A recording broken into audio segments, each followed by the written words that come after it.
Welcome back, guys, to another episode of The Red Pot. Today, I made souffle pancakes. Was it fluffy? Yeah, they're fluffy.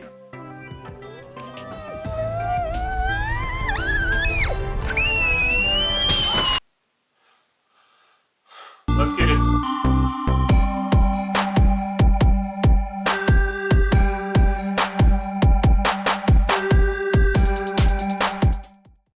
Starting the batter for the pancake, we need 2 egg yolks, about a teaspoon of vanilla, and 90 milliliters of buttermilk. We're going to whisk that together until it's nice and frothy and foamy and fluffy. We're going to whip it real good. Sift 60 grams of cake flour into your egg and milk mixture and whisk together until nice and smooth and the batter itself falls on top of itself. In a separate bowl, whisk your egg whites until you make a nice stiff meringue. If you have an egg beater, this is the time to crack it out. You're going to be slowly adding 1/3 of a cup of sugar into the egg whites. Add in 4 grams or 1 teaspoon of baking powder as well as you whisk everything together. Continue to slowly add the sugar in 1/3 at a time.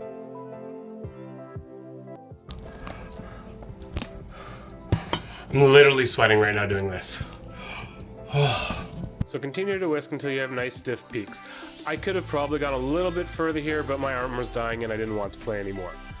Next, add 1/3 of your meringue into your egg and flour mixture, mixing it thoroughly so the batter lightens up and becomes easier to manage.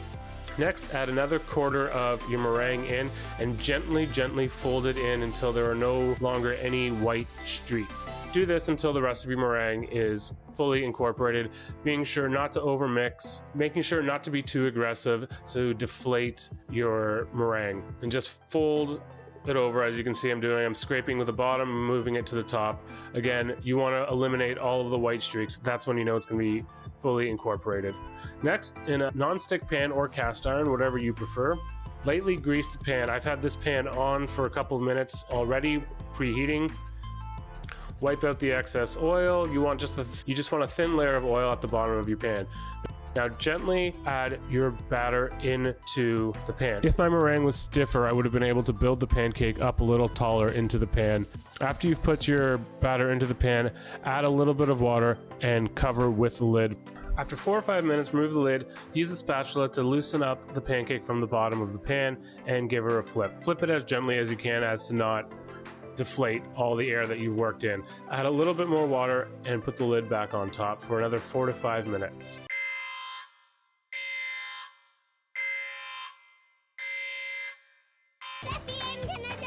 Fluffy pancake, and yeah, that isn't the one that I actually made from the pan.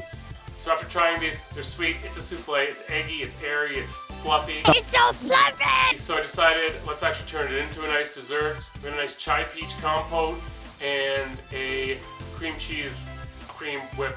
It's like cheesecake going on top. Chai peach compote. You know, I can eat a peach for hours. First, we'll need 4 peaches, vanilla, 1 bag of chai tea, about a tablespoon of cornstarch, and a tablespoon of sugar. You could probably use a little bit more sugar if you want it to be sweeter or your peaches are really tart. Add your cornstarch and your sugar into a bowl. Now slice your peaches into wedges over your bowl, then add some vanilla. Add your tea bag in, cutting off the extra string. Toss everything together, give it a splash of orange juice, and place into a pot. Put it on low and let it cook until the peaches are nice and tender. Candied pecans. Add a cup of pecans into a pan and toast until they are nice and toasted. Add about a tablespoon of butter into the pan, a couple tablespoons of sugar, and a pinch of kosher salt. Toss it all around until the butter is melted. You can return it to the heat, but everything should just be nicely coated and you'll have tasty little pecans. Place on a plate to cool. Next up, about a 1/4 of a stick of cream cheese and about a tablespoon of icing sugar and a teaspoon of vanilla. With a whisk, mix everything together until it's nice and creamy and smooth. In another bowl, add half a cup of whipped cream. Whip until it's so fluffy! Whip the cream until you have stiff peaks and you can flip the bowl over your head. That's the best way to know how it's done. Next, add your cream cheese mixture in and combine until smooth. So here I have some ring molds in the pan to help form the pancake. I did not butter or sugar them or flour them. I would highly suggest to do so. So I'm just adding it in. Fill them about halfway because they will puff up. They will, souffle. It's a souffle pancake. It's gonna souffle. That's kind of what we're doing here. And again, same method as before. We're going to add a little water into the pan and cover with a lid. You want to go a little bit longer this time, about 6 to 7 minutes. You'll feel the top. It should feel nice and firm and almost cooked through. Give them a flip to the pan and finish cooking for another 4 to 5 minutes. You can always use a cake tester or small paring knife to check.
Hey guys, hope you enjoyed that. If you did, hit the like button, share, subscribe for more content. I'm going to be releasing a new video every Saturday. Yeah. I still need an outro. I don't know. Like, Avengers? Assemble. Still need an outro.